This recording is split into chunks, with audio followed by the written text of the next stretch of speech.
Morning. Good morning. I'm rushing here from the university, and I'm not going to be able to stay for the exhibit because I got to go back and teach a class right after this. So I'll try to squeeze this into this 45 minutes and even leave maybe a little more room for the artists. The topic is the Maroons, and I'm surprised a lot of people have never heard that term. How many of you have heard the term Maroons? Maroons? A few people? Okay.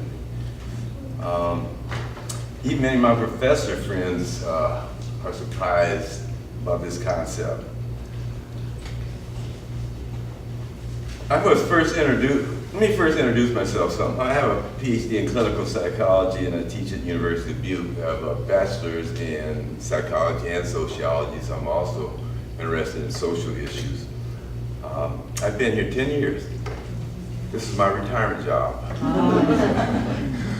I was supposed to leave this year, but they got me scheduled for the fall already because they haven't found another psychology replacement. Before that, I taught in Japan, and I ran a counseling program in Okinawa. Before that, I had a private practice in Tennessee. I also taught at the University of Tennessee for about 5 years. Before that was a fire marshal and a firefighter. Before that, I delivered Coca-Cola, watchman in Hawaii. So I had a long road getting here. I first heard about the Maroons when I was a firefighter. I thought it was an interesting concept. Then I kind of put it away. I've had many different interests in my career, and now I've kind of reestablished this interest in the Maroons.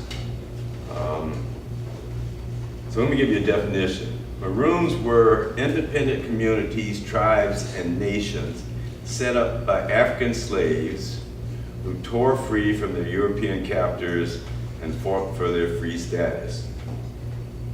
Or to a lesser extent, they were escapees who just hid out in the wilderness. Maroon comes from the Spanish cimarron, which comes from the Taino word cimarron, meaning wild and unruly. It was first applied to cattle in Hispaniola, and then it was applied to Native Americans who ran away and established free communities away from the settlers. By the early 1530s, the term was applied to the enslaved Africans who ran away from their conquerors. And they escaped the mountains, swamps, wild places, and the colonized world. So I'm gonna give you some history of Africans in America. You've probably seen the number 1690 recently. Spike Lee had a t-shirt on with it. 1690, 1619.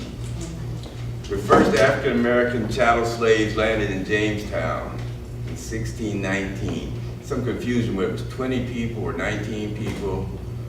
But they came off a Portuguese merchant slaver that was hijacked at sea by a Dutch ship, and they were sold for food by the Dutch. Prior to this, Native Americans were captured, traded, and used as slaves. On his very first of his 4 voyages to America, Christopher Columbus took captives. Think about that. On his very first voyage, and he took some back to Europe. On his second voyage, he had left a settlement of people there because one of the ships had shipwrecked on Christmas. And he left the settlement, Navidad, and he came back the next year, 1493, and the natives had killed him off because of cruel treatment. He set his brother up as governor of a slave society, second year after discovering America.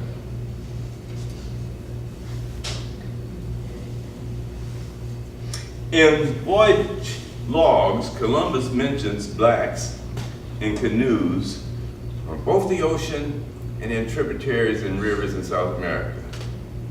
So blacks were here already before 1619 in his logs.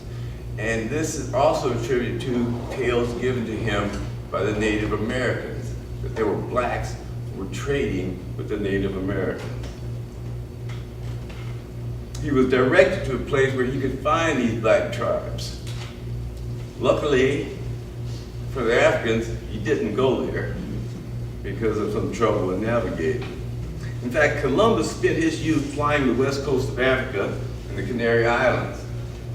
A lot of Columbus history is in the midst of unknown, but we think he was flying the coast of West Africa and a slaver. Columbus was well aware of slavery along the west coast and Canary. In fact, Columbus described the natives, which he called Indians, as like the Canary Islanders, neither, and I quote, neither white nor black, but the color of canaries. In 1492, time Columbus was reaching America in 1493, Columbus was setting up a slave society. Slavery was going on in Guinea and the Canary Islands. By 1495, all the native Canarians were gone. So it's almost like a precursor to what happened to America happened on the Canary Islands. I've been to the Canary Islands. My wife and I went there. I've seen the statues, the ganchis as they call them. These probably related to Moors or North Africans that had inhabited the island and had a tribal society. Columbus also knew slavery growing up in Genoa, which is now part of Italy, but was an independent city-state at the time. European slaves were sold in Genoa. The word slave comes from the word Slav, because so many Slavic people were sold. They were in galley ships, they were on farms, they were in mines. So the boy, he saw slavery. He saw white slavery in Europe. He saw African and Canary slavery in the Atlantic, and it was just a simple matter for him to develop slavery in America. American Maroons. By 1493, the natives in Spanish colonial America were in a revolt. We killed off the oppressors the first year, but they were in open revolt by then because Columbus and other Spanish had set up a colonial slave system where they had to give so much gold. They had to stop raising their own crops to give gold, mine gold. Natives tried to stop the onslaught throughout the Caribbean and Spanish holdings in the South and Middle America. They died, they were killed, they were poisoned. In 1501, the Spanish crown declared the Jacinta, which said, since there are so few Native American slaves left, we can bring Africans over. 1501, right?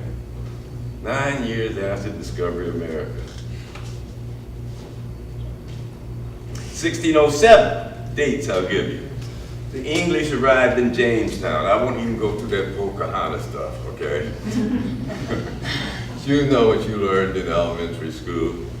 The nice, sweet side of the founding of America, right? 1607, they arrived.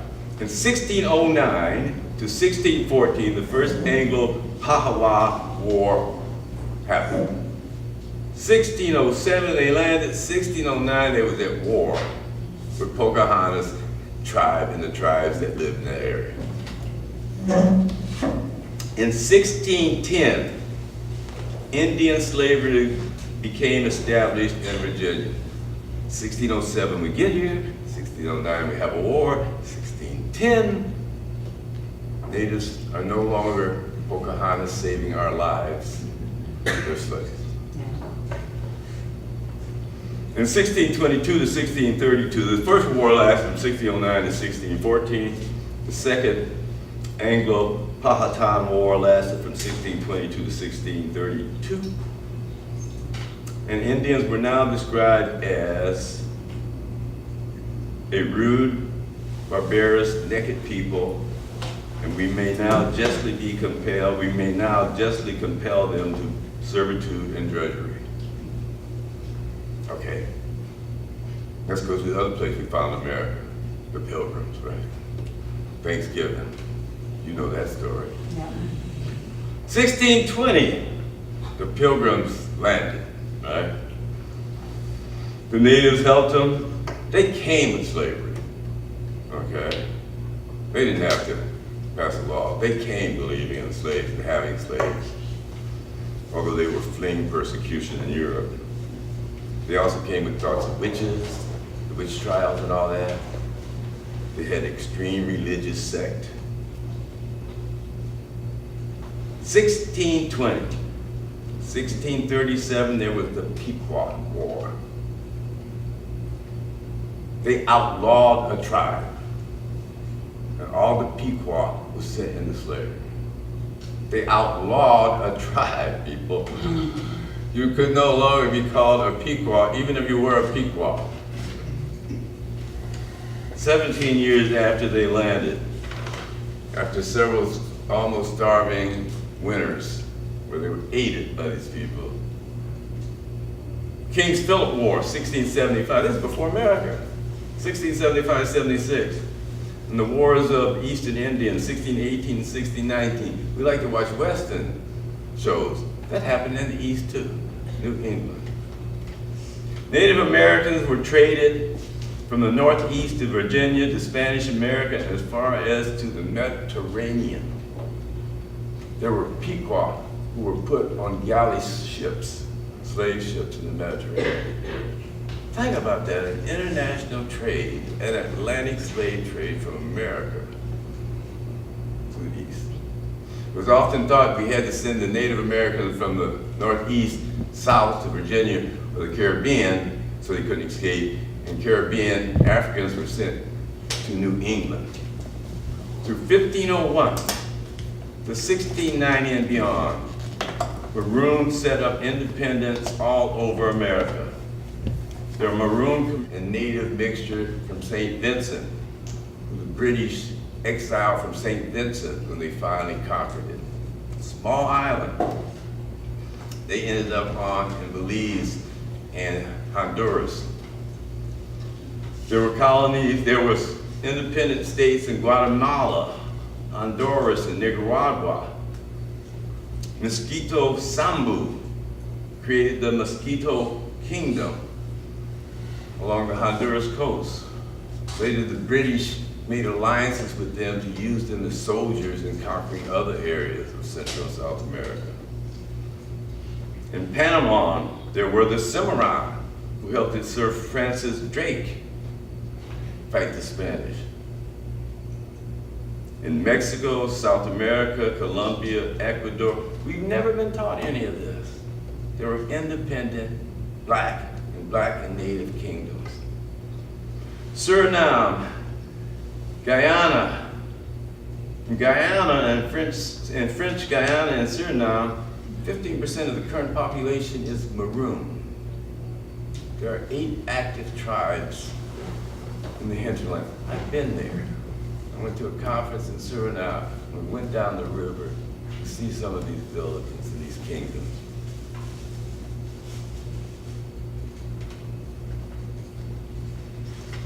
In Brazil, in the 17th century, was a Palm nation. It was a free people led by King Zumbi for 100 years until 1694, when they were finally captured. In the Caribbean, I've already mentioned St. Vincent and the Garifuna. In Dominica, there's an Indian reservation on the tiny island of Dominica. I've been there. They look like me.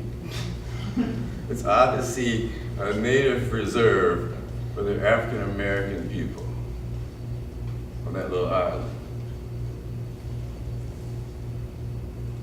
The British purposely separated these native peoples by color. Thus, the lighter skinned ones on the island sent the darker skinned ones to the mainland. So they even separate this tribe based on color, something we see later on in colonial Africa. Cuba, Africans and Tainos, remnants exist today in Vinales. Puerto Rico, the Dominican Republic in the Southwest Mountains. There are still people who existed outside the colonial empire. Haiti, it was Maroons who gathered together the people and created the first African or black nation in the New Hemisphere. Haiti. In America, we found this in Louisiana, Virginia, Florida, Tennessee. There are even Maroon peoples in Asia, in India, in Sri Lanka, in Pakistan, because the slave trade didn't just cross the Atlantic Ocean, it crossed the that ocean, I'm sorry. Huh? Indian, thank you. I blew that one. Indian Ocean. So what kind of examples do we have? There are three types of Maroon societies that most authors write about. There were those immediate runaways who got off that ship, killed their masters, or got away and ran into the forest and the mountains and still had their African identity. They were still tribal people and they had their traditions. They were in a new world and they met with the natives and they learned native crafts too, but they have a lot of their own traditions. We find this in Suriname, we find this in Jamaica mostly. There were those who had been slaves but then ran away. Second group, and went to swamps and mountains. So they had been westernized to some extent, and they often left because of cruel treatment or they were being threatened with being sold down the river. And there was a third group who were skilled workers and so forth, who plotted to get away and get far away. So examples, the Dismal Swamp in Virginia and North Carolina is an example, kind of type 2, type 3. Harriet Beecher Stowe's second novel was about the Dismal Swamp. It was called Dread, A Tale of the Great Dismal Swamp. Nat Turner's Uprising was 30 miles from there. Nat Turner was trying to make it to the Dismal Swamp. If he had made it to the Dismal Swamp and hooked up with the Maroon community there, that whole outcome may have been different because there was a Maroon community there at the time. That community stayed free to the end of the Civil War. Right there on the Virginia-North Carolina border, in those swamps. Even when the Europeans started to put canals through the swamp and harvest their lumber, they sent in enslaved Africans without supervision. The whites would run in and run out. Because they knew that there was Maroons in there. And the Africans would trade with them. These Africans were basically free. They had to do a certain number of trees. They had quotas. As long as they did that, they were left alone. On the off season, they were taken back to their plantations. They didn't have to bring in crops. They were a special breed because they had to be trusted to go get those trees and deal with the Maroons.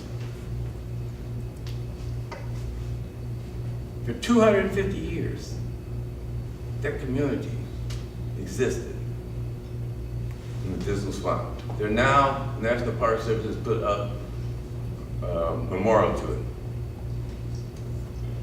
That's a paper I'm working on right now. I met a descendant of one of those Maroons when I was at a conference in St. Thomas, Virgin Islands, and we've set up communication. I've lived in Virginia, so I intend to go up there. Archaeologists are now digging in that swamp and finding articles from these Maroons. As early as 1600, Native Americans, Africans, and even white indentured servants used that swamp as a hideout. I already said Turner in 1831 rebellion happened in Southampton County, was right next to the swamp. He was trying to make it there for 2 days. He claimed to have an army of ex-slaves in there. And Europeans went crazy. Fear of that swamp. Many slaves and free black people were killed because of that. There were other places like this. Ringolet's near New Orleans was a place that was a maroon colony from 1773 to 84. You may have seen the movie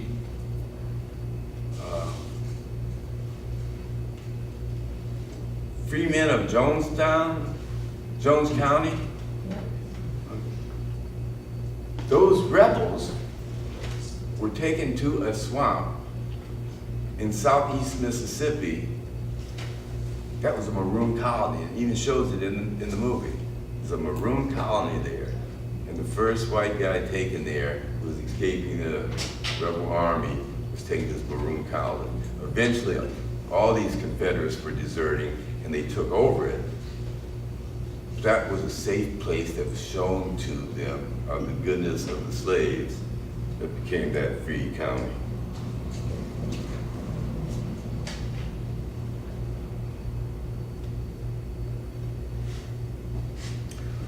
The Melungeons of Tennessee are contacted too. I live in Johnson City, Tennessee.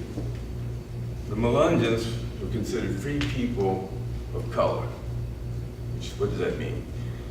They're considered triracial people. They moved to the frontier from Eastern Virginia. These were skilled craftsmen who had to get away from freedom, who had to get away to freedom from slavery. In 1662, there was a law in Virginia that said that the child of a free mother is free, the child of a slave mother is slave. So even if the child has a free father, the mother's slave, the child is slave. There's much more liberal attitudes toward the races prior to the hardening of the race laws in 1660, and many African American men and indentured servant women would have children. And so these free children knew their life was limited, these mixed race children, and went and settled in the West. So I lived in Johnson City, Tennessee, and one day I saw what looked like a swarthy white guy walking down the street with a light-skinned black woman following him. I nudged my wife and said, "What's that about? New slavery?" You know? She was off and see him every so often, and she was walking right behind me. So one day I saw him, and I saw her, and I saw an older woman. I said, "Wow, those are Melungeons." Because they walked, I had read about them. I teach cross-cultural psychology, I had read about them, and they were in the area, they up in the mountains, I thought. They walked single file, as they called it, Indian style, through the woods. And here was a group of these free people of color walking through downtown Johnson City. So again, I'm thinking, maybe I'm called to get into this kind of work. These people were smart enough to know they had to get away from the building slave system, and they went up to the mountains and they established communities, but they were creolized, they were westernized, they spoke English, and they gave backstories that they were Portuguese or Moors that had shipwrecked on the East Coast. Some called themselves Cherokee communities, but the Cherokees didn't recognize them. That was basically the second group of type of Maroons. Get away, establish an identity separate from the colonizers. The final type of Maroon are the ones I said that got off the ship and got away. There are two basic examples of those are the Jamaican Maroons and the Suriname French Guiana Maroons.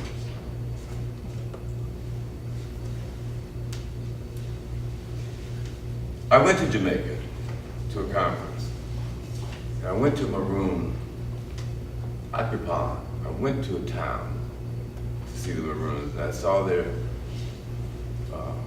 culture, their artifacts, The Maroons of Jamaica were skilled warriors.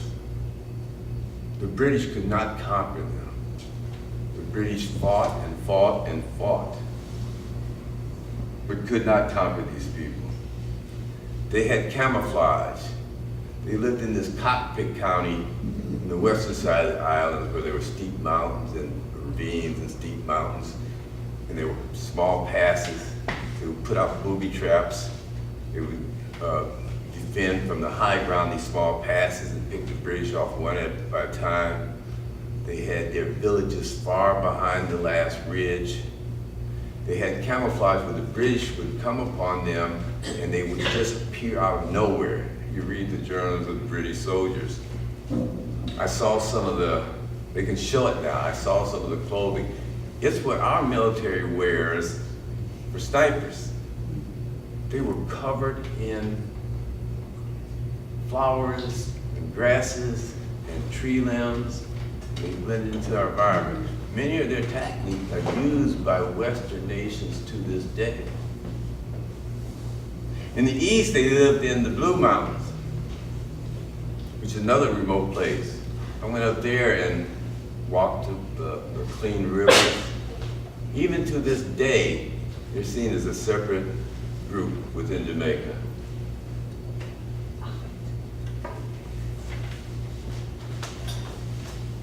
The British had two wars with them. 1731 started the first war. After the Spanish were driven off the island, the Brits came. That lasted years until 1739 when the British said, okay, let's sign a treaty.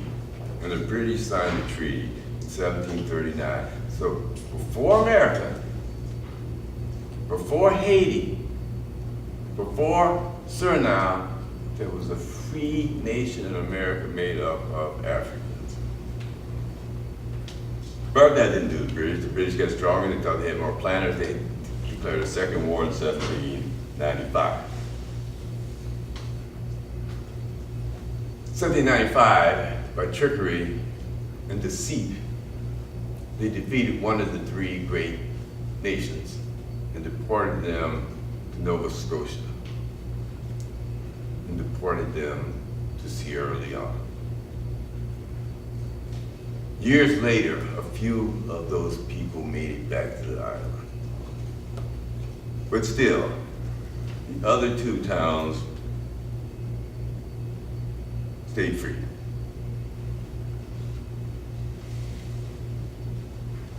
In Suriname, and I went to Suriname, to another conference. I can always find a conference somewhere. In the university, if I'm presenting back, it's sort of. And we went to a village. In Suriname, it was the Dutch. And as soon as the Africans got off that ship, as soon as they could get off that plantation and out of the chains, they were down the rivers into the forests and setting up communities.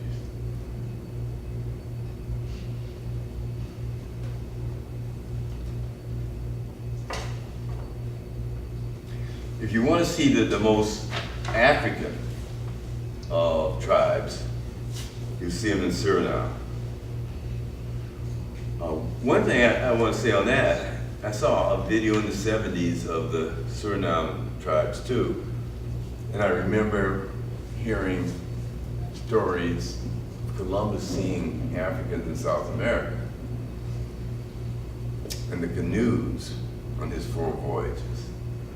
So it's still up to debate if all of these settlements in remote parts of Suriname and French Guiana are the results of slaves, or there's some previously black inhabitants on the north coast of South America, as well as Native American inhabitants, and how much of that genetic admixture is from Native Americans, Africans during the colonial period, and maybe Africans prior to the colonial period.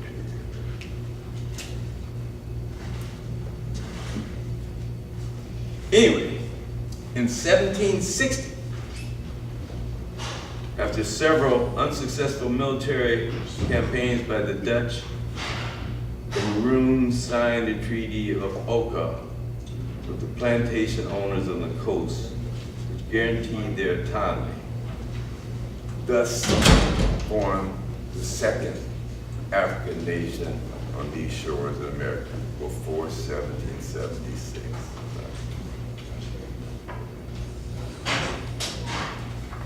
Thank you. I'll leave some time for some questions if anybody has some questions before I have to run back up that hill.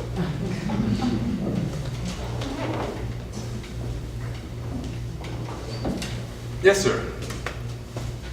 First, let me say that I found your presentation very interesting. Thank you. And it filled in some blanks for me personally. Okay. However, I would like to ask if it's possible to get notes on, can I get your notes somehow? Or can I contact you in some way and speak with you? Oh, further yes. about it? Because my presentation ties right directly into kind of like what you're saying. Okay. So I would love to talk with you again or speak with you again. For anyone, my email address. Let me get that 1 minute before you start saying. I should have brought some cards or handouts. Yes. We're in the middle of midterms and my student working to get my PowerPoint done. I'm ready. Okay, it's Grub, Hgrubb, H-G-R-U-B-B right, at Dubuque, DBQ, at Dubuque. .edu. Okay. Hgrubb at dbq.edu. And anyone want to contact me, please do. Others? Yes, sir. I'm wondering about kind of what forms of governance these these groups had both in the United States and in other countries. I wonder if you could just talk about that. Okay, the United States was different, right? So the United States was not gonna make a treaty. Okay, the United States, they had no formal relationship. The Maroons in the United States just had to keep hid, or keep the people out, or trick them. Such as the Melungeons in Tennessee. We're not black. Go away. Right? Or they run. The Seminole Wars. That was the African Seminole Wars. Okay? Some of those chiefs were half black. It was the Maroons who helped the Seminoles never be defeated. The only Native American tribe never defeated America. In fact, when the Seminoles were finally signed a peace treaty, they didn't sign it with the Maroons were labeled free people of the Seminole Nation and went to Oklahoma too. So in America, and they still have a society of those, they used them as trackers and as scouts in the Mexican War, those black Seminoles. So America didn't deal with Maroons. But governance in South America and the Caribbean, it was known by the United States. Thomas Jefferson told the Dutch to make a bargain like they have in Jamaica. America knew, but America didn't deal with its own Maroons, didn't encourage other Spanish, Dutch, Portuguese nations to make those peace treaties so it wouldn't interfere with the trade.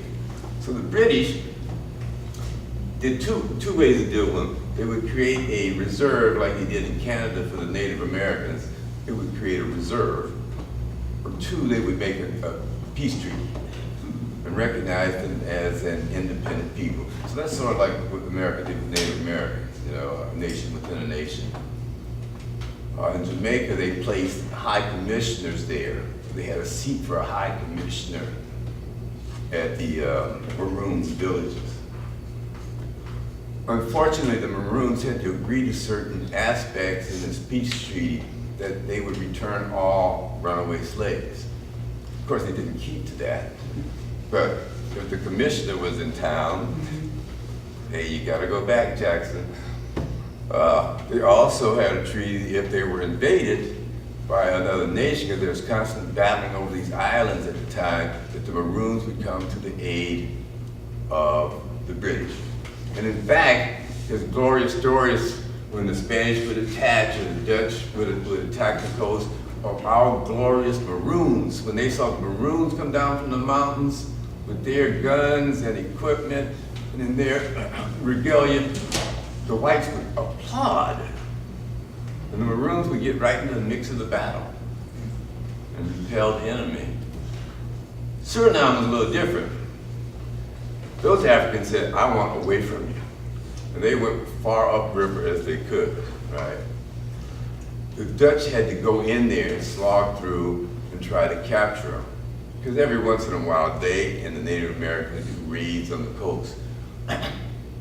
But as the Dutch began to settle, they went farther and farther inland. The Dutch were trying to assert control over their territory. Eventually, the Dutch were slaughtered at such a great rate that they just gave up. And those people were left more isolated. Today, a lot of the men now work in Paramaribo, the capital of Suriname, but then go home. The women still are there. And they have very traditional African governance systems where there's a high chief, where there's a matrilineal marriage system. You can only marry with certain clans, certain parts of their villages have certain people can live. They have they're much more traditional and less integrated, although you know that in time, that's not gonna last. Recently, the most important development in their lives is that the Suriname government had leased out some land to Japanese and Chinese developers, and they were polluting the land. They went to the Inter-American Court to rectify the situation, and the Inter-American Court has declared that these are indigenous people and have to be treated just like tribal people.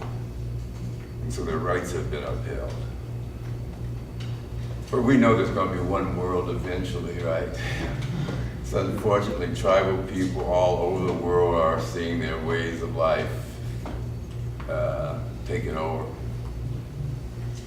In Jamaica, you can see the Maroons come to town, and they're more integrated in Jamaica, come to town, but there are certain Maroon bars that you don't go to unless you're invited. And Maroons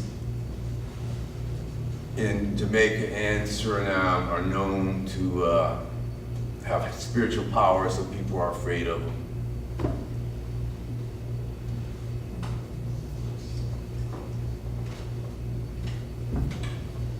Others? Well, thank you for having me today.